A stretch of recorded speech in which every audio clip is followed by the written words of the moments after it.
But just to start with, I'm going to share with you where we've come from to get here, just to remind us, but very, very quickly.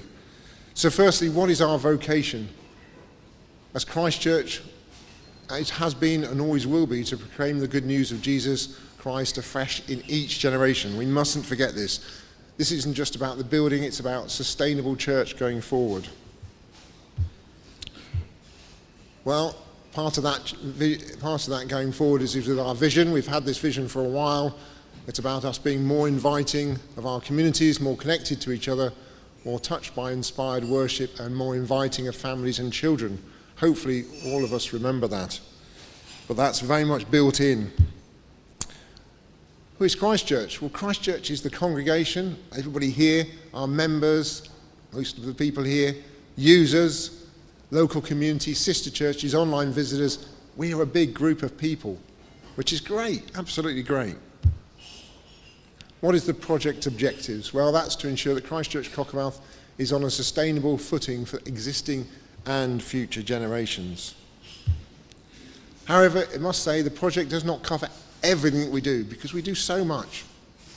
But it is targeting and looking at priority areas for sustainable future. How has this been developed, and what, why, and whom? So the project is really a continuation of a number of processes that have been happening probably since 2016. Many of you maybe remember the conversation that Godfrey started with us, the book that we went through as a church. Then we had a vision process. We had some building proposals that came to a halt. And now we've got Church of England Net Zero Carbon 2030. As part of Demonstrator Church, the DCC has signed a sort of, I suppose you could call it a formal document, saying that we as Christ Church will divest ourselves of gas, use of gas for energy, by 2030. That's a big challenge. We've got 2 big gas boilers that heat this place. And we've said we're going to stop using gas. So either we'll have something else in place, or we'll be very cold here. We might be asking you to bring your own heaters with you. Hopefully not. What is our Sustainable Future project cover? Well, it covers the church family, community engagement, environmental awareness, and carbon footprint. Now I'm going to pass on to Nigel to give us an update on progress. If you just click the next slide. Oh, you've got it. Got it. You are so techie. What about that? Techie. Oh, don't say that too quickly. Okay, so it's about 2 years since Roger gave the presentation on where we're at with our progress with Demonstrator Church, and it's floated around a few ideas of where we would get to. So this is just a quick overview of where we're at so far. Things have been happening, even though we haven't been, say, having these little get-togethers and reporting back. So yeah, appointment of a curate with her heart of children's work, and say it's great to see things like the holiday club that we had at Easter and the life exhibition coming back again in October to really engage with the families and children of our community. Appointment of the community chaplain. Lois doing a fantastic job there, getting out into the communities, breaking down those barriers between the 4 walls and us as a church, and all the various events and people of the community that we live in. Silver Eco Church have been part of this scheme for a long while. Again, really undermining our commitment to be as eco-friendly as possible. Upgrade to facilities. Well, we've already been doing lots of things. The improvement there at Mini Church, the room that we have in church rooms, the upstairs meeting room, a really nice space now that is very, very usable for certain events and smaller events, as well as having the space here. Increased collaboration, working together with the groups that use our church, say many different functions outside of the services provided by Christ Church, use our facilities so we can work with them to make sure the facilities here are suitable for their needs as well. And then we go on to Demonstrator Church. Just a very quick recap on Demonstrator Church. Demonstrator Church scheme is a £5.2 million scheme provided by the Church of England to support some of the highest carbon producing churches in the UK, of which Christ Church is one of them. We're in the top 10% of carbon producing churches in the whole of the UK, which is why it's so important that we embrace this scheme. Now, as part of that, we were accepted into the scheme, and that basically can be a flagship now. For as we go through this, we can now develop and allow others to learn by, hopefully, our progress, and maybe some of our mistakes as well. But it's all about us being able to share what we do with other churches so that they can learn and they can follow in our footsteps. So the next steps, and this is where we want to engage with you. We have a commitment to appointment of the clergy that are obviously going to be with us, and the DCC are currently putting forward an offer for the future clergy, full-time paid people we have here. Facilities upgrade, well, that's an ongoing task. Roger has a whole list. As you can imagine, only Roger could have, this whole list of things that he wishes to do to improve the facilities that we have.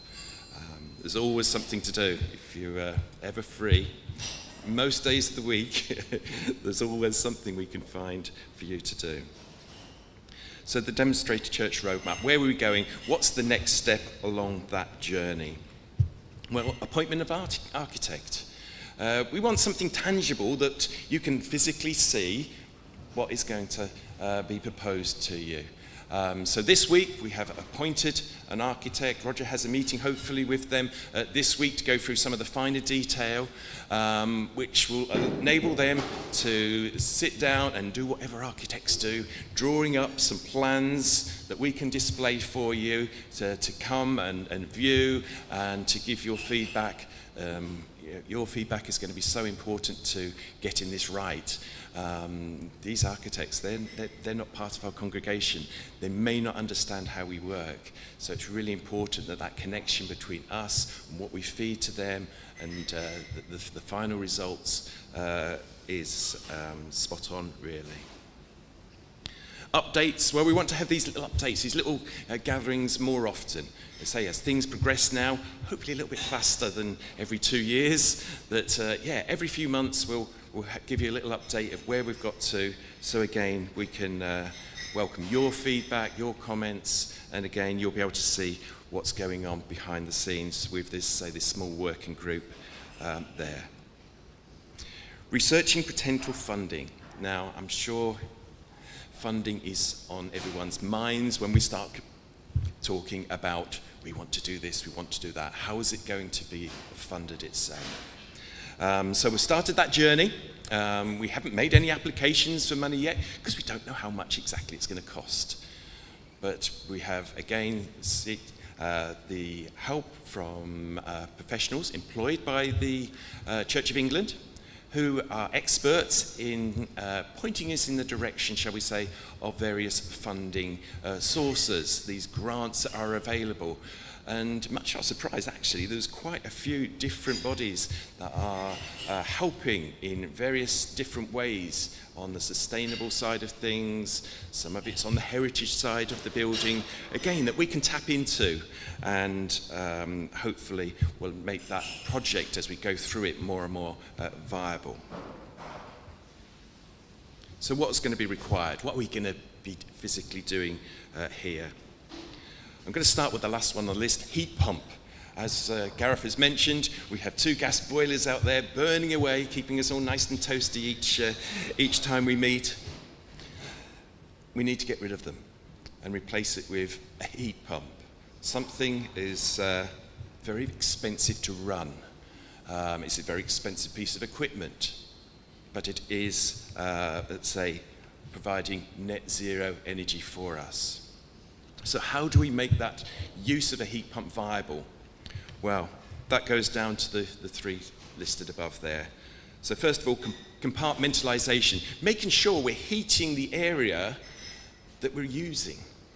There's no point us all being in here and heating a big church. It's going to cost an absolute fortune. So if we can provide spaces that are suitable for the size of the gathering that we have, then we're automatically cutting down on the energy that we are using. Lobbies. I was sitting at the back of the church today and I could feel the draft coming in through those doors constantly. The lobbies are very, very drafty areas. So if we could have some sort of improvement of that area, reconfigure them, maybe some double doors to stop the draft coming in, again, it's going to help prevent that heat loss. And insulation. Lots of our heat is going out through those windows, through those doors, through those solid walls up into the ceiling. So again, we're heating all this space, but it's getting lost very, very quickly.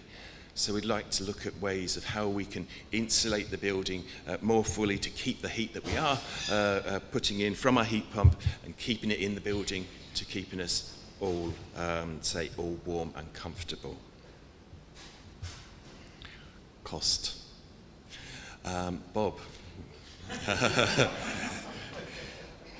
We have an expert on everything finance. I'm going to end up repeating a little bit of what Nigel says, but at the moment, we've said cost, order of magnitude, $500,000. We don't yet know what the total figure is, as Nigel said. We know that we have got funding, or will have funding, for the initial round of plans from the architect, so that we'll end up being able to work up some kind of approximation. But just very roughly, in terms of putting in the heat pumps, we will need to have a 3-phase electric supply into both buildings, heat pumps, 2 sets. That in total will come to something in the region of $250,000. Might be a bit less, might be a bit more, but it will be something around there. So that's half of it. And the other half of it will be, as Nigel said, a mixture of compartmentalisation, entrance lobbies. You may remember that the last set of schemes that we had done for the church involved quite a rehash of the front coming into the church. I suspect this time round we're going to be looking at a simpler route, but some extra doors so that we're not relying on the wooden doors, the red wooden doors that we've got, which, as we know, certainly leak huge amounts of air through. Insulation and secondary glazing, yes. And we've certainly I've been to see some interesting secondary glazing that's been put on some quite traditional churches in the south of the county. So that's a possibility. I have to say that the biggest single issue on energy that the energy consultants have said is to do with the air churn through the building, and that's back to the lobbies. So if we can make the lobbies reasonably air secure in the both in the church and in the rooms, we will make a lot of progress. So obviously the second thing is, how do we pay for this? As part of the Church of England scheme, we are lucky enough to have access, free for the time being, for some people who are used to writing grants. And on our last meeting, the chap who's been assigned for us seemed to be quite optimistic about the amount of money that we'd be able to get on grant. The key one for us in terms of a grant application is going to be National Heritage Lottery. We will need to be careful, very careful about how we phrase the grant, because they're not giving grants for religious purposes. So we'll be looking at the conservation aspects and for the community use aspects, for which, for both buildings, we've actually got quite high community use. And that's back to Nigel, the point that Nigel made is that is why we're in the top 10% of carbon emitters, because we are lucky enough to have this huge amount of things going on and 2 buildings which we heat, and therefore that's what generates the CO2. And of course, we'll also be looking at some form of much more permanent solution to the tent and to the screening against the chancel. I sort of think that's broadly it. I mean, as Nigel says, as the thing starts to map out and we start to learn more about what mix of funding we'll be able to get externally and how much we'll need to contribute ourselves, we'll know that as time goes by and we work up the plans. Okay, thank you.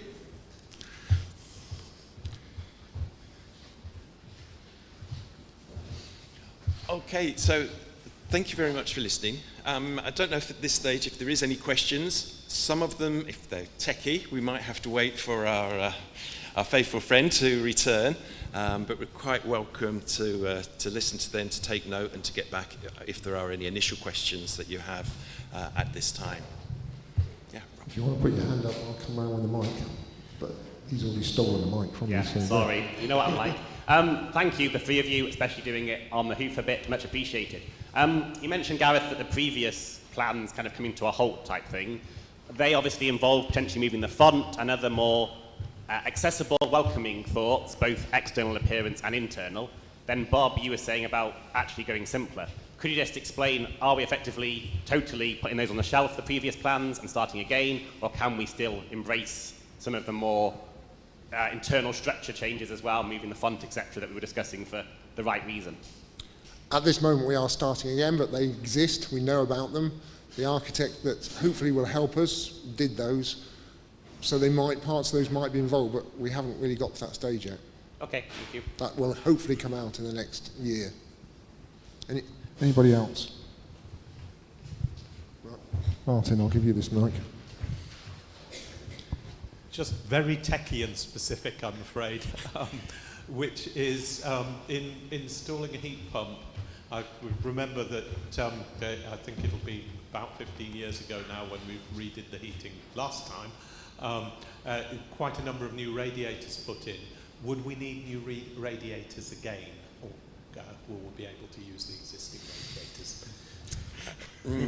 I don't know. I think the answer is you're asking too techie a question for the people who are up here. Perhaps Roger can get back to me on that. Yeah, absolutely. Yeah, I mean, I don't know is the simple answer. I don't think any of us do. Yeah, I understand that the heating experts are saying that the best way to heat a large space such as this is to actually heat it from the top down. So at the moment, the radiators sort of heat it there, but the fans then blow it sideways. So I think that may change, but whether that means we can use any of the existing equipment or not, I think is a question to be asked with the experts. So heat pumps, you do require a larger surface area. These get 60 degrees, heat pumps don't. So the answer will be yes, we will need more heat dispersing mechanisms from my limited knowledge. The answer is yes. Could I just ask, was there any mix of solar in that? In what we're looking at, like solar panels? There isn't, no, not at this stage. I was quite surprised, Chris, that the initial energy consultant who came round was very lukewarm about the benefits to us of solar.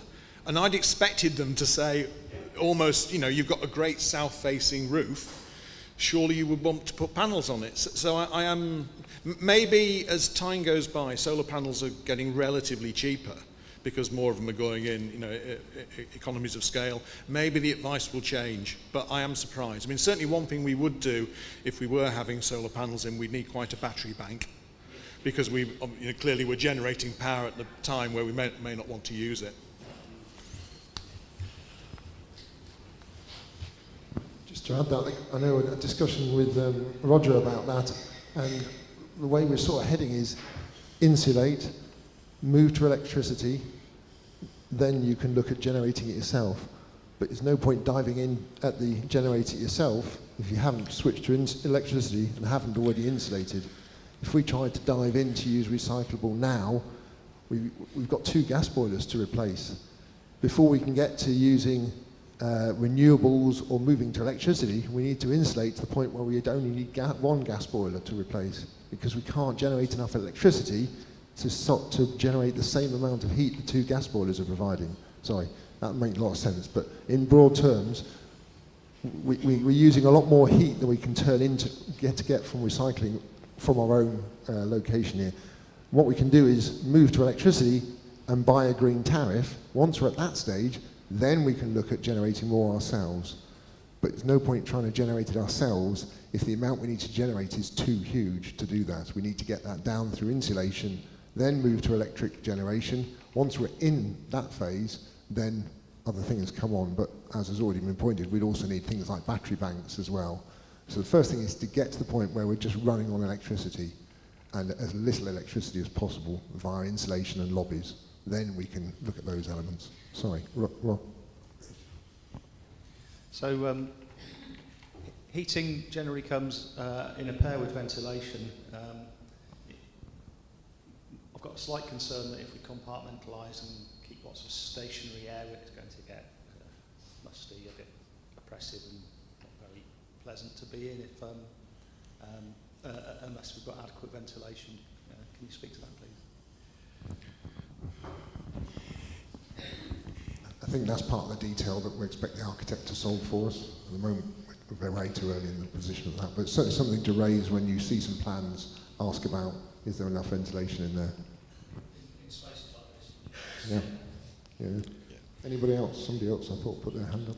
I think it's also important to notice that we are part of, I think, 114 churches in the UK that are going through exactly the same and probably asking the same questions as you. Our closest to us is Ulverston, so we're already touching base with them to have meetings with them to see if there's any shared information and lessons that we can learn between them, and there's some a few further afield, which again, this expert that we've consulted with is already working with several different churches, right up to Hexham Abbey is one of his projects, so on a big scale, right down to a lot of parish churches as well. So there is lots of information there that we can obtain from others that are going through this journey as well.